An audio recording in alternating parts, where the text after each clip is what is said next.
Ma cousine a exigé que je lui donne ma maison comme cadeau de mariage. Ma cousine Rachel a annoncé ses fiançailles avec Brian lors du dîner de Thanksgiving et s'est immédiatement tournée vers moi en disant qu'elle savait qu'elle serait mon cadeau de mariage. Je pensais qu'elle parlait des vases en cristal que j'avais collectionnés pour les mariages familiaux. Mais elle a dit non. Je lui donnerai ma maison. Pas une aide pour l'apport. Pas un prêt d'argent. Mais je lui donnerai ma maison réelle que j'avais achetée 2 ans plus tôt après avoir économisé pendant 10 ans. Elle l'a dit à voix haute devant 30 membres de la famille comme si c'était déjà décidé. J'ai ri en pensant que c'était une blague, mais Rachel était sérieuse. Elle a dit que j'étais célibataire sans enfant, donc je n'avais pas vraiment besoin d'une maison de 3 chambres alors que commençait une famille et méritait un vrai foyer. Elle a réellement utilisé le mot méritait, alors qu'elle était assise dans ma salle à manger en train de manger le dîner que j'avais préparé.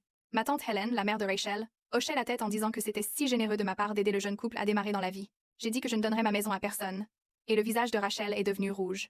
Elle a dit que j'étais égoïste de garder une maison familiale pour moi toute seule, alors que je pouvais facilement retourner louer un appartement comme quelqu'un de mon âge sans enfant devrait le faire. En tout cas, elle m'a réellement dit ces mots-là. Une propriétaire de 31 ans alors qu'elle avait 26 ans et vivait dans le sous-sol de la mère de Brian.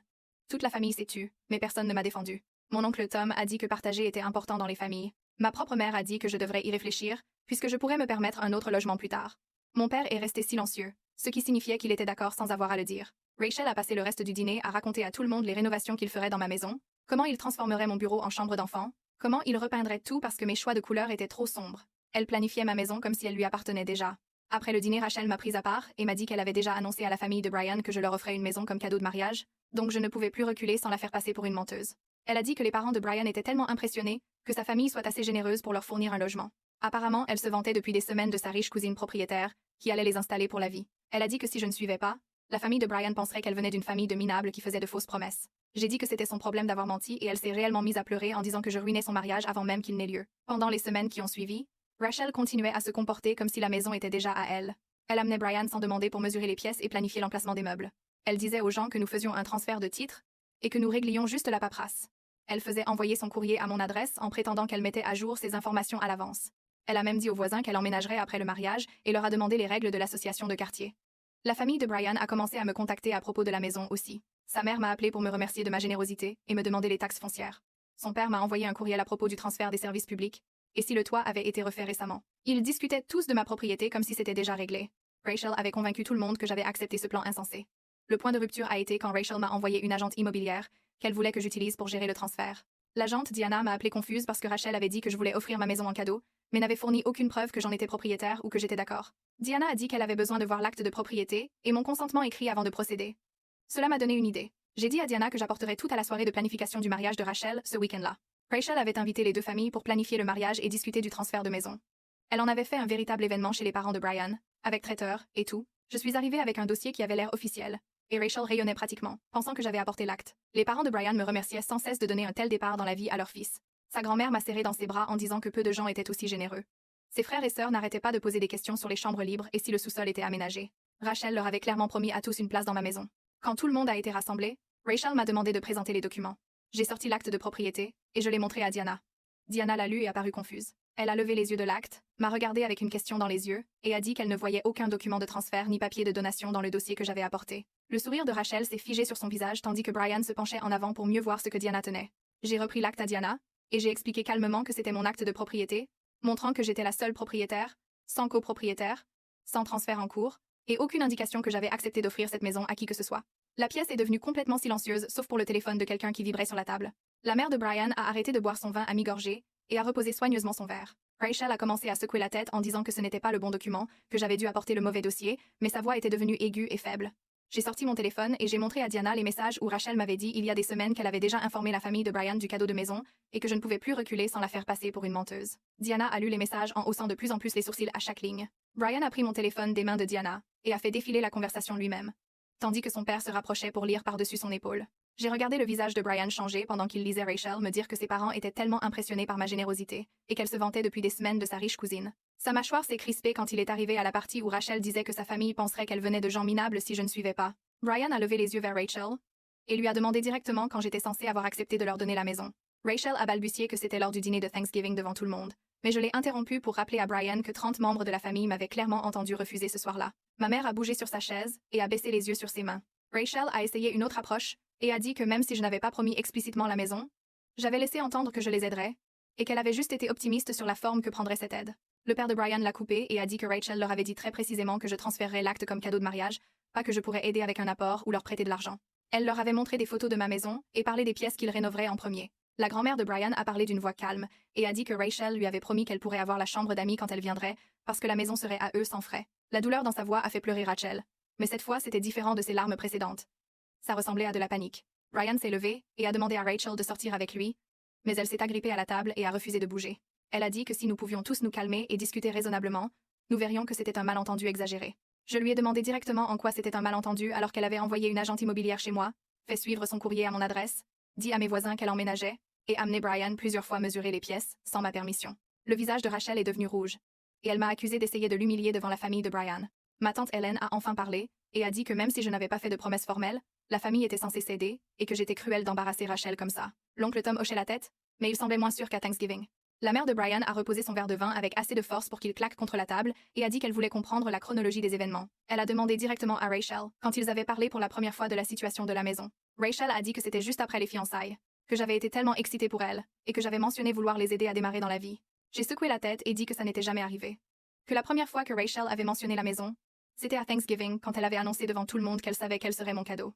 Le frère de mon père, qui avait été silencieux dans le coin, s'est raclé la gorge et a dit qu'il était à ce dîner de Thanksgiving et qu'il se souvenait très bien que j'avais dit non très clairement à l'idée de donner ma maison. Plusieurs autres membres de la famille qui étaient à la soirée de planification du mariage ont hoché la tête en signe d'accord. Rachel a regardé autour de la pièce avec des yeux égarés et a changé de tactique encore une fois, disant que elle avait mal interprété certains signaux, mais que ça ne changeait pas le fait qu'ils avaient besoin d'aide et que j'avais les moyens de la fournir. Brian a enfin perdu patience et a dit à Rachel qu'il partait immédiatement. Elle s'est accrochée à son bras et l'a supplié de ne pas faire ça devant tout le monde, de lui donner juste une chance d'expliquer correctement. Il a dégagé son bras et s'est dirigé vers la porte. Rachel s'est tournée vers moi avec un désespoir sincère sur le visage et a dit que si je tenais à elle ne serait-ce qu'un peu, je dirais à Brian que tout ça était une erreur et que nous trouverions une solution.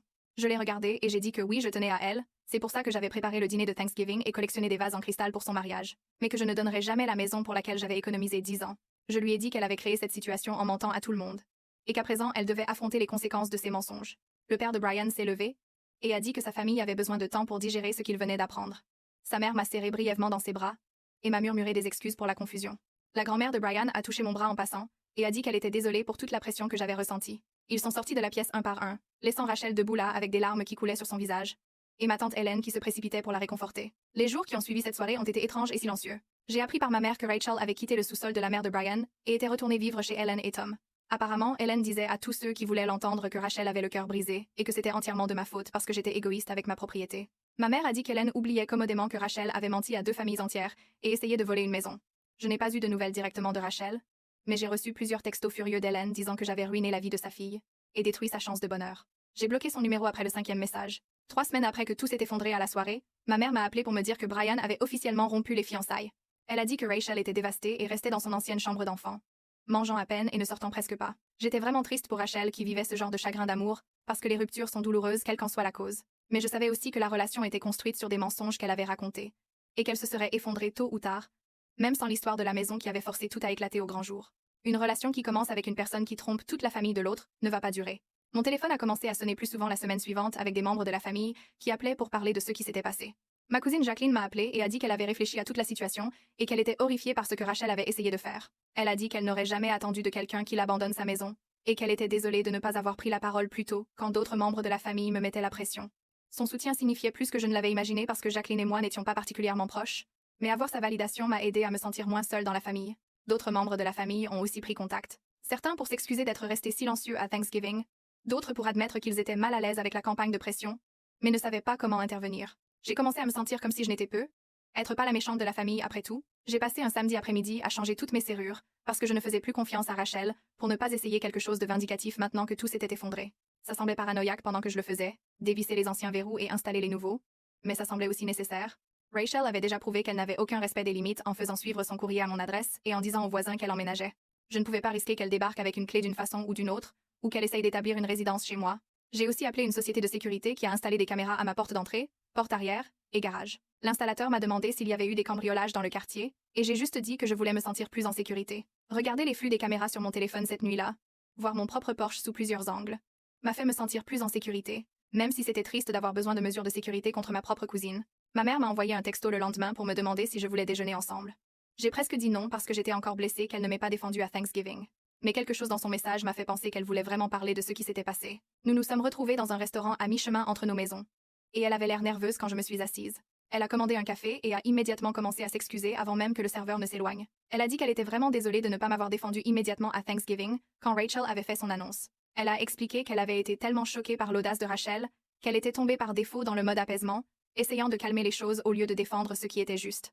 Elle a dit qu'elle réalisait maintenant que certaines situations n'appelaient pas la paix.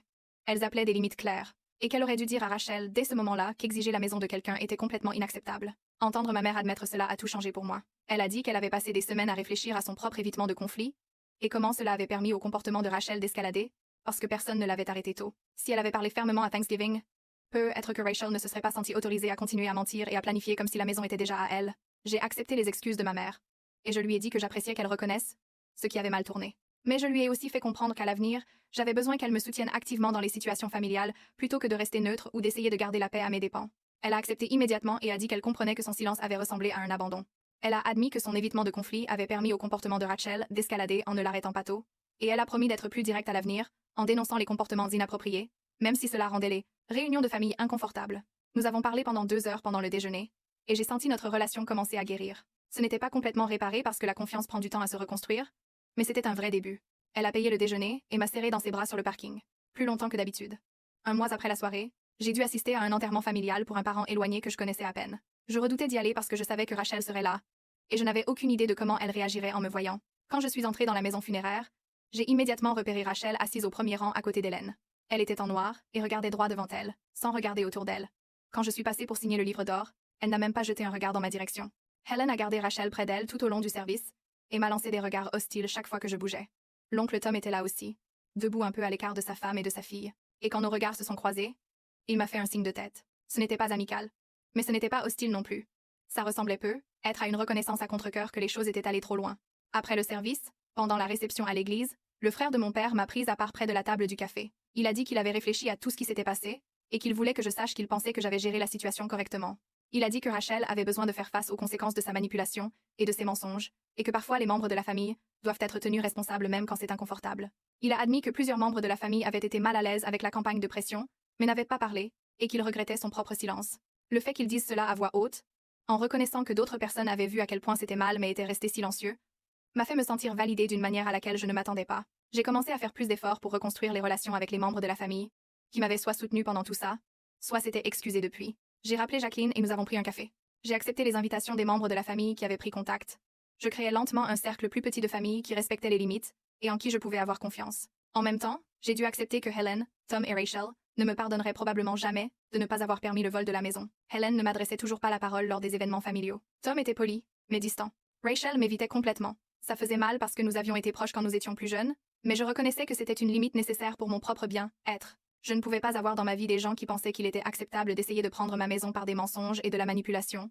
Ma mère a mentionné pendant l'un de nos appels que Helen avait des difficultés financières, et que c'était en partie pourquoi elle avait été si investie dans le fait que Rachel obtienne une maison. Elle l'a dit comme si ça devait me faire comprendre ou excuser ce qui s'était passé.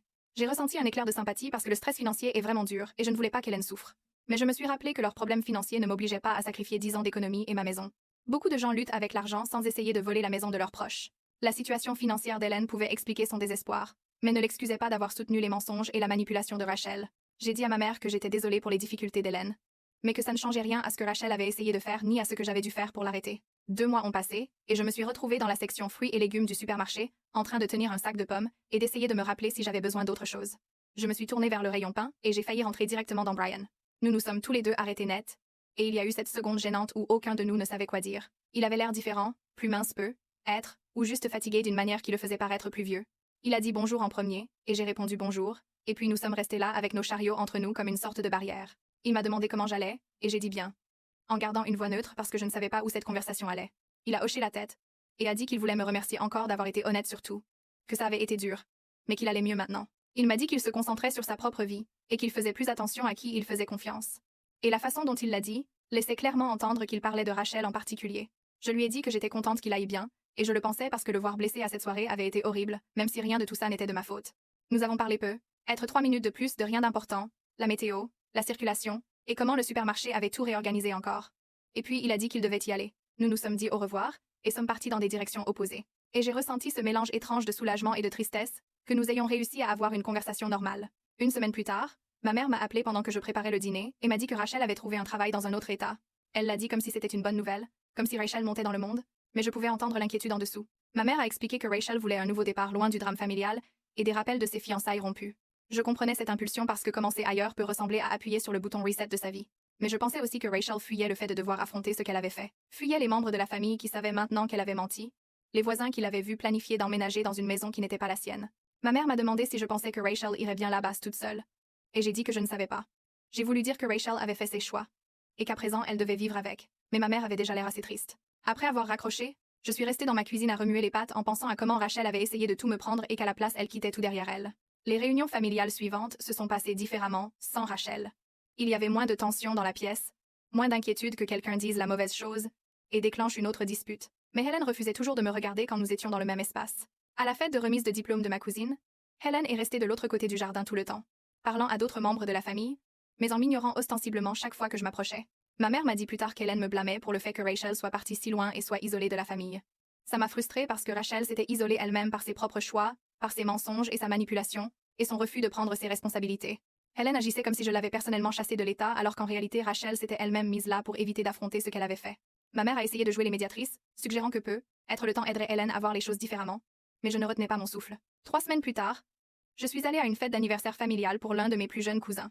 La fête était dans un parc avec des tables de pique-nique et un terrain de jeu, et je suis arrivée tôt pour aider à installer. Au fur et à mesure que plus de membres de la famille arrivaient, j'ai remarqué quelque chose d'étrange. Les gens qui m'avaient mis la pression pour partager ma maison, qui avaient dit que la famille devait céder, et que j'avais plus d'espace que nécessaire, étaient soudain très silencieux avec moi. Personne ne demandait comment était ma situation de logement, ou ne faisait de commentaires sur mes 3 chambres. Quand quelqu'un a parlé des prix de l'immobilier, la conversation a rapidement changé de sujet. L'oncle Tom était là, et il m'a fait un signe de tête poli, mais n'a pas essayé de commencer de discussion sur les obligations familiales. La sœur de ma mère, qui avait dit à Thanksgiving que les jeunes couples avaient besoin de soutien, me parlait maintenant de son jardin à la place. Ça ressemblait à une petite victoire dans l'établissement de limites, comme s'ils avaient enfin compris que ma maison était à moi et n'était pas ouverte à la discussion familiale. Mon père a commencé à m'appeler plus souvent après ça, m'invitant à des dîners et des événements familiaux avec une intention qui semblait délibérée. Lors d'un barbecue chez lui, l'une de mes tantes a fait un commentaire sur la situation avec Rachel, quelque chose sur le fait que les querelles familiales étaient si malheureuses. Mon père l'a coupé immédiatement et a dit que la situation était réglée et que nous n'en parlions plus. La tante a paru surprise mais a hoché la tête et changé de sujet. Plus tard, mon père m'a prise à part près du barbecue et a dit qu'il rattrapait le fait de ne pas avoir parlé à Thanksgiving, qu'il aurait dû me défendre immédiatement.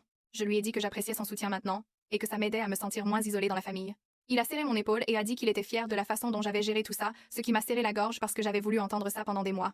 3 mois après la confrontation à la soirée de planification du mariage, ma mère m'a invitée à déjeuner dans un café près de son bureau. Nous avons commandé des sandwichs et elle semblait nerveuse, jouant avec sa serviette et évitant un peu mon regard. Finalement, elle m'a dit qu'Helen avait admis quelque chose en privé. Helen avait dit que Rachel avait toujours eu des problèmes d'honnêteté et de sentiment de droit, qu'elle avait espéré que le mariage la ferait mûrir et lui apprendrait la responsabilité. Ma mère a dit qu'Helen avait été si investie dans la réussite des fiançailles parce qu'elle pensait que c'était la chance de Rachel de grandir, peu importe les méthodes que Rachel utilisait pour y arriver. J'ai reculé sur ma chaise en digérant cette information, réalisant qu'Helen avait su tout le temps que Rachel avait des problèmes de caractère, mais avait choisi de les excuser quand même. Ma mère a dit qu'Helen pensait qu'un mari et une maison répareraient Rachel, comme si des circonstances extérieures pouvaient changer qui on était à l'intérieur. Entendre que même Helen reconnaissait les problèmes de caractère de Rachel m'a validé d'une manière à laquelle je ne m'attendais pas. Quelqu'un qui avait été complètement du côté de Rachel avait admis, au moins en privé, que Rachel avait de sérieux problèmes. Mais j'étais aussi frustrée qu'Helen continue à me blâmer, plutôt que de tenir Rachel responsable de son propre comportement. Je l'ai dit à ma mère pendant nos sandwichs, et elle a hoché la tête lentement, admettant que certaines personnes excuseront toujours le mauvais comportement de leurs enfants, plutôt que d'affronter l'inconfort de poser des limites. Elle a dit qu'Helen aimait tellement Rachel qu'elle ne pouvait pas voir comment ses excuses constantes et sa protection avaient en réalité empiré Rachel. Je comprenais aimer son enfant, mais il devait y avoir un point où on arrêtait de couvrir pour eux et où on les laissait affronter les conséquences. Helen n'avait jamais atteint ce point avec Rachel, et ne l'atteindrait probablement jamais. Le stress de tout ce qui s'était passé, la trahison familiale et la violation de mes limites, ont commencé à me rattraper d'une manière que je ne pouvais plus ignorer. Je ne dormais pas bien, et je me sentais anxieuse dans ma propre maison, constamment inquiète que Rachel débarque ou qu'un autre membre de la famille essaie de me mettre la pression. J'ai enfin appelé une thérapeute et commencé des séances hebdomadaires. La thérapeute, une femme plus âgée aux cheveux gris et à la voix calme, m'a aidé à comprendre que ma culpabilité concernant la rupture des fiançailles de Rachel était déplacée. Elle a expliqué que je n'étais pas responsable des conséquences des mensonges de Rachel, que Rachel avait créé toute la situation, et que j'avais simplement refusé d'être victimisée par elle. Nous avons parlé de comment je portais ce poids de désapprobation familiale, et me demandait si j'avais bien fait, alors qu'en réalité, j'avais juste protégé ma maison du vol. La thérapeute a dit que ce n'était pas seulement acceptable, mais nécessaire. Que personne ne devrait sacrifier sa maison et sa sécurité financière pour garder la paix familiale. Au fil de plusieurs séances, j'ai travaillé à accepter que certaines relations familiales étaient définitivement endommagées, et que c'était correct. La thérapeute m'a aidé à voir que toutes les relations ne valent pas la peine d'être préservées si elles exigent que j'accepte d'être exploitée ou manipulée. Elle m'a demandé ce que je dirais à une amie dans ma situation. si je lui conseillerais de donner sa maison pour éviter les tensions familiales. J'ai dit, bien sûr que non, ce serait fou. Et elle a souligné que je méritais la même considération que je donnerais à une amie. Nous avons parlé de comment choisir soi-même plutôt que la paix familiale ne faisait pas de moi quelqu'un d'égoïste. Ça faisait de moi quelqu'un avec des limites saines. J'ai commencé à me sentir moins coupable qu'Hélène ne me parle pas et que Rachel soit partie loin parce que c'était des conséquences qu'elles avaient créées par leurs propres actions, pas des punitions que je leur avais infligées. 4 mois après que tout a explosé à la soirée de planification du mariage, j'ai décidé d'organiser un petit dîner chez moi. J'ai invité mes parents, le frère de mon père qui m'avait dit que j'avais bien géré les choses, ma cousine Jacqueline qui avait appelé pour dire qu'elle était horrifiée par le comportement de Rachel, et quelques autres membres de la famille qui m'avaient soit soutenu pendant tout ça, soit s'étaient excusés depuis. J'ai passé l'après-midi à cuisiner et à dresser la table de la salle à manger. La même table où Rachel avait autrefois annoncé que je n'avais pas besoin de ma maison. Quand tout le monde est arrivé, l'ambiance était chaleureuse et détendue d'une manière que les réunions familiales n'avaient pas été depuis des mois. Nous avons mangé et parlé de choses normales, travail, hobbies et projets de vacances, sans que personne ne mentionne Rachel ou l'histoire de la maison. Après le dîner, le frère de mon père a levé son verre et a dit qu'il était content d'être dans une maison où les limites étaient respectées et tout le monde a trinqué avec lui. Ça faisait du bien de remplir ma maison de gens qui respectaient mes limites et célébraient mes réussites plutôt que d'essayer de me les prendre. De reclaim cet espace comme le mien, entouré de familles qui agissaient vraiment comme une famille devait le faire. Ma mère est arrivée avec une bouteille de vin et un plat de sa fameuse salade de pommes de terre, les posant tous les deux sur le comptoir de la cuisine, avant de me serrer longuement dans ses bras. Elle venait à plus de mes rassemblements ces derniers temps, faisant l'effort de montrer son soutien d'une manière qu'elle n'avait pas fait avant tout ce qui s'était passé avec Rachel. Quand tout le monde s'est assis pour manger, elle s'est levée sans que je le lui demande et s'est raclée la gorge pour attirer l'attention. Elle a dit au groupe entier qu'elle voulait qu'il sache à quel point elle était fière de moi d'avoir tenu bon, quand la pression familiale essayait de me pousser à abandonner quelque chose pour lequel j'avais travaillé si dur. Sa voix a tremblé un peu quand elle a dit que me voir défendre mes limites lui avait appris quelque chose d'important sur la différence entre garder la paix et permettre le mal. J'ai senti mes yeux s'embuer parce qu'entendre ma mère dire ces mots à voix haute devant d'autres membres de la famille signifiait plus que je ne pouvais l'expliquer. Elle s'est rassise et a serré ma main sous la table, et j'ai serré la sienne en retour. Nous comprenions toutes les deux que notre relation était devenue plus forte et plus honnête qu'elle ne l'avait été avant. J'ai appris par ma cousine Jacqueline que Rachel s'était installée dans sa nouvelle ville et avait trouvé un emploi dans une agence de marketing qui payait plutôt bien. Jacqueline a dit que Rachel s'était fait de nouveaux amis et semblait construire une vie loin de tout le drame familial et de ses fiançailles rompues. Une partie de moi était vraiment contente qu'elle aille bien, qu'elle ne se soit pas complètement effondrée après que tout se soit écroulé. J'espérais qu'elle avait appris quelque chose de tout ce désastre, que le fait d'être forcée d'affronter les conséquences l'avait poussée à grandir et à arrêter d'attendre que le monde lui donne ce qu'elle n'avait pas gagné. Mais je savais aussi que je n'avais aucune envie de reconstruire une quelconque relation avec elle. Pas après qu'elle ait essayé de voler ma maison et manipuler 2 familles entières pour y arriver. Certaines personnes pouvaient revenir d'un tel type de trahison, mais je n'en faisais pas partie, et j'étais OK avec cette limite. 5 mois après le désastre de la soirée de planification du mariage, j'ai reçu un courriel d'Hélène, qui est apparu dans ma boîte de réception un mardi matin au hasard. Le sujet disait juste « Je pense à toi », ce qui semblait prudent et non engageant. Je l'ai ouvert en m'attendant soit à des excuses complètes, soit à un autre tour de reproche. Mais j'ai obtenu quelque chose entre les deux. Elle écrivait que la situation avait été compliquée et qu'elle aurait aimé que les choses se passent différemment pour tout le monde. Elle n'a pas dit qu'elle était désolée d'avoir soutenu la tentative de Rachel de prendre ma maison. N'a pas reconnu que ce que Rachel avait fait était en réalité du vol. N'a pas admis qu'elle avait eu tort de me mettre la pression. Mais le courriel ressemblait à du regret. Même si ce n'était pas une pleine responsabilité. Comme si elle savait que les choses avaient mal tourné, mais ne pouvait pas tout à fait se résoudre à dire de qui était la faute. C'était plus que ce à quoi je m'attendais d'elle, honnêtement, vu à quel point elle avait été en colère, et à quel point elle m'avait complètement coupée après que j'ai exposé les mensonges de Rachel. J'ai lu le courriel 3 fois, essayant de voir s'il y avait un message caché ou une demande enfouie dans le langage prudent. Mais il semblait être juste ce qu'il paraissait. Un petit geste de quelqu'un qui ne pouvait pas tout à fait s'excuser, mais voulait entrouvrir une porte. Je suis restée 2 jours avec le courriel avant de répondre. Écrivant, et effaçant plusieurs brouillons qui allaient du chaleureux au froid à l'ignorance complète. Je me suis finalement décidée pour quelque chose de poli mais distant, la remerciant d'avoir pris contact, et disant que j'appréciais qu'elle pense à moi. Je n'ai pas proposé de prendre un café ou suggéré d'essayer de reconstruire ce qui avait été brisé entre nous. J'ai gardé ma réponse courte et cordiale.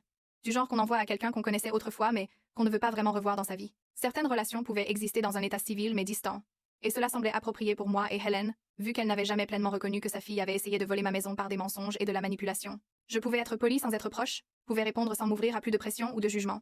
J'ai appuyé sur envoyer et je me suis sentie bien avec ça, ni coupable ni en colère, juste neutre. Quand mes parents m'ont appelé pour m'inviter au dîner de Thanksgiving, j'ai demandé directement si Rachel, Helen et l'oncle Tom seraient là parce que j'avais besoin de savoir avant d'accepter. Ma mère n'a pas hésité ni essayé d'esquiver la question, ce que j'ai apprécié. Elle m'a dit qu'ils faisaient des célébrations séparées cette année pour éviter les tensions, qu'elle et mon père recevaient un groupe, tandis qu'Hélène en recevait un autre jour. Elle l'a dit honnêtement. Et n'a pas essayé de me faire me sentir mal d'être la raison de la séparation. N'a pas suggéré que je devrais juste passer l'éponge pour que la famille puisse être ensemble. Je l'ai remerciée d'être franche et d'être prête à accommoder les besoins de tout le monde, même si ça signifiait plus de travail et de planification. Ça faisait du bien d'avoir une mère qui respectait assez mes limites pour créer de l'espace pour elle au lieu de s'attendre à ce que je me réduise pour rendre les autres à l'aise. Le Thanksgiving chez mes parents a été détendu d'une manière que les réunions familiales n'avaient pas été depuis des mois. Les gens qui étaient là étaient ceux qui m'avaient soit soutenu dès le début, soit avaient fini par comprendre pourquoi j'avais refusé de donner ma maison. Personne n'a mentionné Rachel, ou tout le désastre. Personne n'a fait de commentaires pointus sur le pardon ou l'unité familiale. Plusieurs membres de la famille ont demandé des nouvelles de ma maison et ont complimenté les améliorations que j'avais faites, la traitant comme évidemment à moi sans aucune question ni ressentiment. Le frère de mon père a parlé de la nouvelle terrasse que j'avais construite dans mon jardin. Ma cousine a demandé mes plans pour la rénovation de la cuisine, et tout le monde agissait comme si ma propriété était normale et méritée, au lieu de quelque chose dont je devrais me sentir coupable. Nous avons mangé de la dinde, de la farce et de la tarte, raconté des histoires, ri aux vieilles blagues familiales, et ça faisait vraiment du bien d'être là.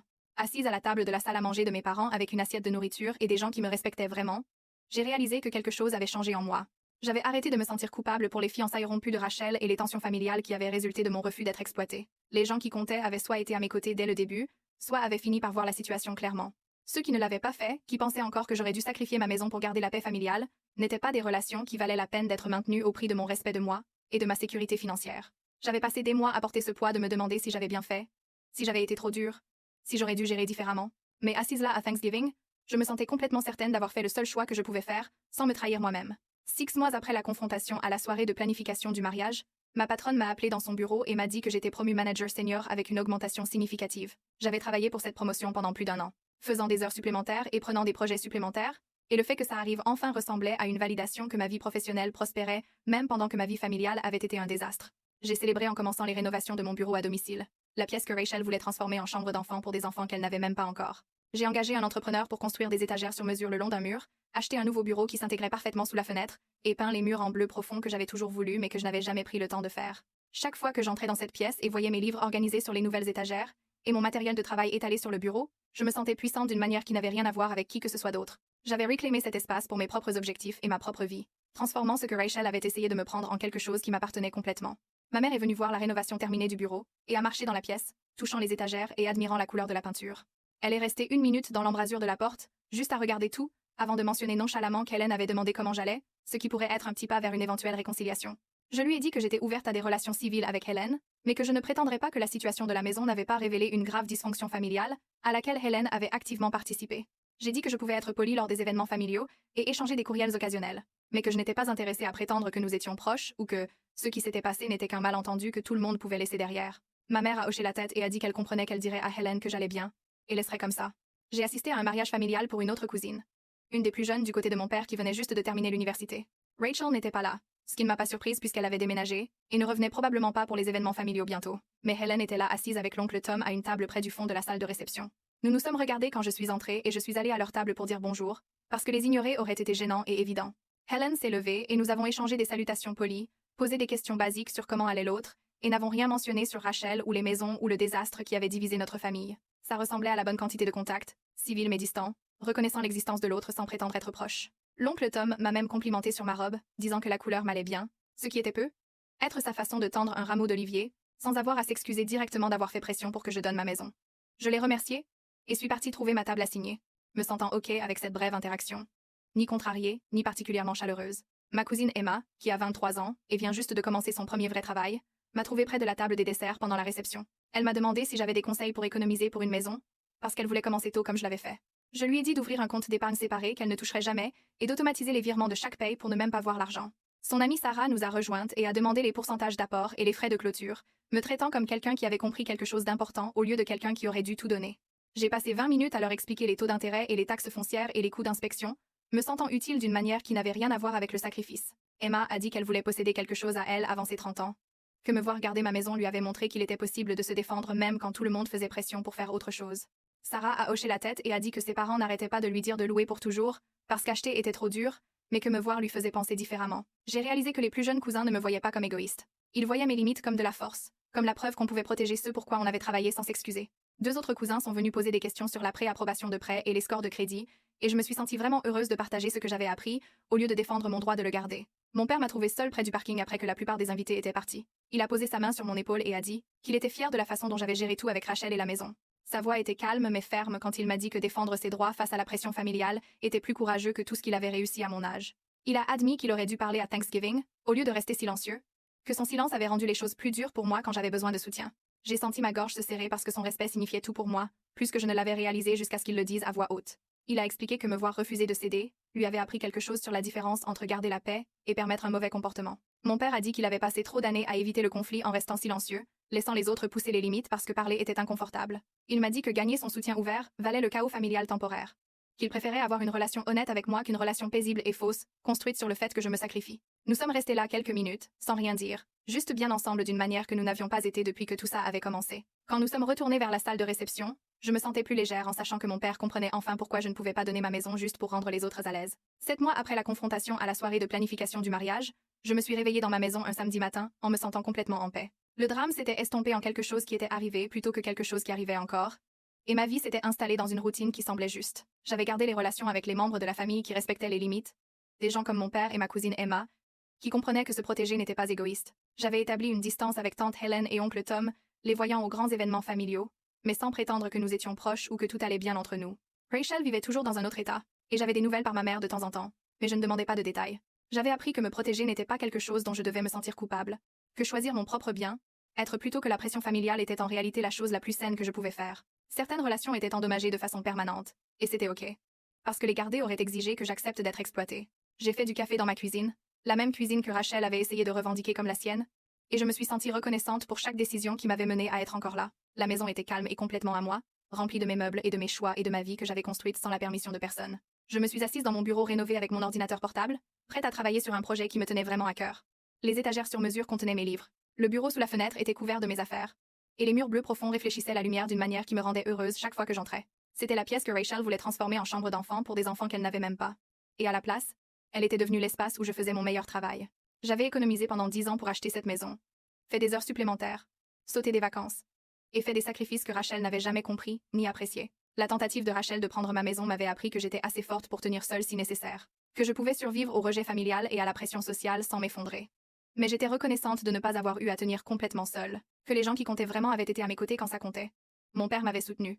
Ma mère avait fini par comprendre, et les plus jeunes cousins me voyaient comme quelqu'un dont il valait la peine d'apprendre, au lieu de quelqu'un qui devrait tout partager. Je me sentais vraiment heureuse et en sécurité assise dans ma maison, travaillant sur quelque chose que j'aimais, vivant une vie que j'avais choisie et défendue. Le combat pour garder ma maison m'avait montré qui j'étais vraiment. Quelqu'un qui ne se sacrifierait pas juste pour rendre les autres à l'aise. Et j'aimais cette personne.